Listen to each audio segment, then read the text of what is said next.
Anything that you hear coming from Russia, pretty much, you can divide by 4.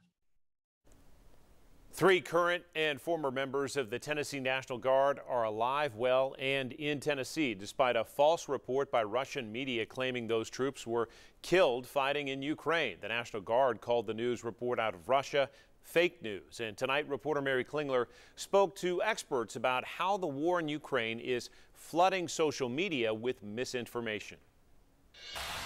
3 current or former members of the Tennessee National Guard are safe and accounted for, despite a Russian newspaper's false report. Immediately, the names that they put out, we knew that they were, safe and sound and, back here in Tennessee. The newspaper report identified the Americans by name and gave military ranks for each of them. It even offered an intricate explanation for how the 3 were identified. But officials say it's made up.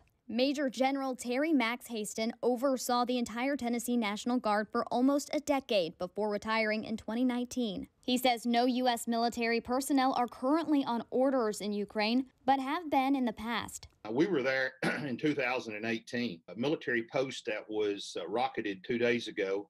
That's about 20 kilometers east of the Polish border. That's where we were at. He says at first, seeing the misinformation was confusing. Your first thought goes through your mind is that what you've been seeing on the news. Dr. Sam Swan used to work for Radio Liberty in Europe, training media in both Ukraine and Russia.